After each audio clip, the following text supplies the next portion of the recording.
안녕하세요, 마작가입니다. 오늘부터 일반 의학 서적을 가지고 리뷰할 수 있는 시간을 갖도록 하겠습니다. 그 첫 번째 시간은 궁금해요 물리치료사입니다.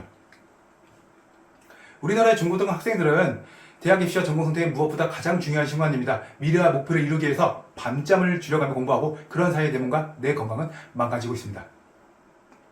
이 책에서는 보건의료 분야 중 물리치료에 관한 관심을 갖고 있는 학생들의 물리치료사라는 직업에 대해서 보다 잘 이해할 수 있도록 전공 소개와 임상 전문가의 이야기를 통해 객관적이고 진정성 있는 정보들을 제공하고자 합니다. 또한 학생들의 망가진 몸을 고치고 다시 건강을 되찾을 수 있도록 필수 운동과 자세 관리부터 소개하고 있습니다. 하루 중 30분만 투자한다면 내 몸이 바뀌어지는 것 확인할 수 있을 겁니다. 물론 그로 인해 학습력이 좋아지는 것은 말할 것도 없습니다. 건강한 내 몸도 만들어보고 이러한 일에 기여하는 물리치료사라는 직업에 대해서 한번 알아볼 수 있는 시간을 갖도록 하겠습니다. 목차는 세 가지로 나뉩니다. 그래서 큰 타이틀은 첫 번째는 학생들을 위한 건강한 내 몸 만들기, 두 번째는 물리치료사의 인상적인 이야기, 세 번째는 물리치료사 되기라고 하는 큰 타이틀 속에 작은 소제목으로 이루어지게 됩니다.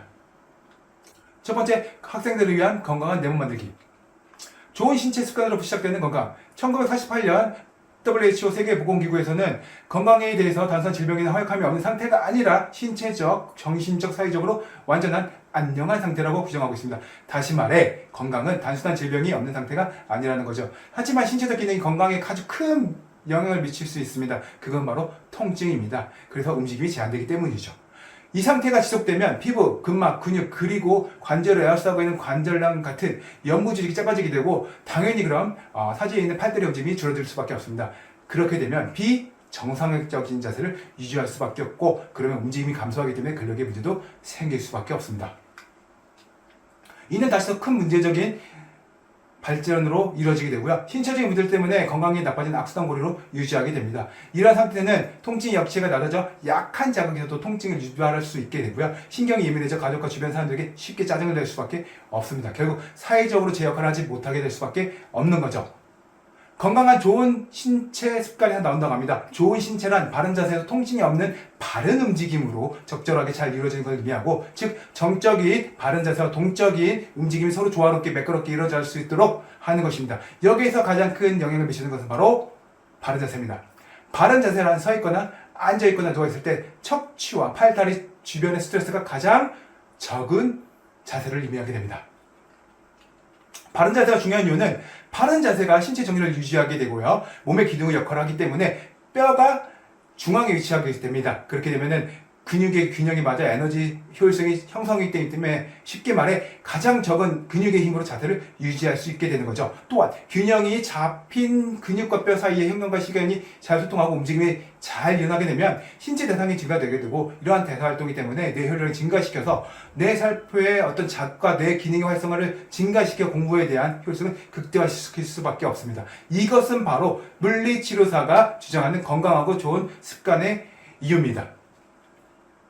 습관이 형성되는 시간이 상당한 논란이 많습니다. 대체적으로 이제 30 이상 꾸준한 반복이 중요하다고 하는 주장이 상당히 많고요. 뇌과학 관점에서 보면 꾸준한 반복은 특정한 뇌세포를 활성시키기 때문인 거죠. 이는 뇌세포의 DNA를 자극하여 신경세포의 신경시냅스를 치밀하게 만듦으로써 장기간의 영구적인 기억으로 만들어지게 됩니다. 처음 장기 기억이 만들어지게 되면 많은 반복을 줘야 되지만 일단 신경시냅스가 형성되면 그 다음부터는 간헐적으로 자극을 주어도 신경시냅스의 기능이 형성됩니다. 그러므로 한 달 이상 꾸준히 노력하는 것을 권장드릴 수밖에 없습니다. 대부분 사람들이 중고등학교 시절에 선생님이나 부모님에게 들었던 말, 공부는 머리가 하는 게 아니고 엉덩이로 하는 거다 라고 얘기 많이 하고 있습니다. 그렇게 되면 오래 앉아 있어야 되고, 오래 앉아 있으면 잘못된 자세는 통증을 유발하게 됩니다. 목과 등이 앞으로 굽어지는 자세로 인해 생기는 뒷목과 허리 통증, 내 체격에 맞지 않는 테이블과 의자의 높이, 그리고 공부하는 의뢰를 꺾는, 방해하는 요소들입니다. 장시간 공부하다 보면 피로감이나 혹은 두통, 요통 등이 자주 호소하게 되는데, 이러한 피로감이나 통증은 거북목 측추맥증 그리고 만성 두통 등의 질환을 유발하는 원인이 될 수밖에 없습니다.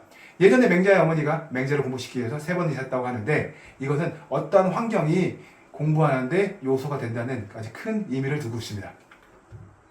두 번째, 물리치료사 임상 이야기. 내가 생각하는 물리치료사는 어떤 사람일까? 자동차를 많이 팔아 기네스에 오른 최고의 세즈맨 조지라든 250의 법칙을 이야기하고 있습니다. 한 사람 인간관계는 250명 수준이다 대략. 한 사람의 고객을 250명처럼 대하라. 결국 한 사람이 실에 이르면 250명을 잃는 것이다. 즉 치료사는 250명의 환자를 한 사람처럼 대하라 라고 이야기를 하고 있습니다. 물리치료사는 환자의 가장 많은 시간을 보내면서도 소통하기 때문에 그 환자에 대해서 많은 정보를 얻을 수밖에 없습니다. 그렇기 때문에 다른 분야의 의료진께서 물리치료사에게 물어보는 경우가 상당히 많을 수밖에 없는 거죠. 임상에서 일하고 있는 물리치료사가 훌륭한 임상가가 되기 위한 조건은 네 분야의 사람에게 인정받아야 됩니다. 첫 번째는 환자, 두 번째는 환자 동거하는 간병인, 세 번째는 환자의 보호자, 네 번째는 타 분야의 타 의료기관의 의료진이 될 수밖에 없습니다. 세 번째, 물리치료사 되기.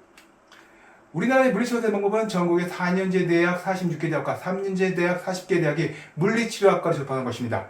또한 시험에 응시할 수 있는 자격 조건을 갖춰야 되고 물리치료사의 국가고시에 합격해야만 물리치료사가 될 수밖에 없습니다. 시험 과목은 필기 4과목과 실기 1과목으로 구성되고 전체 5과목을 3교시에 나눠서 보게 됩니다. 문제 형식은 객관지 오지선다형으로 이루어지게 됩니다.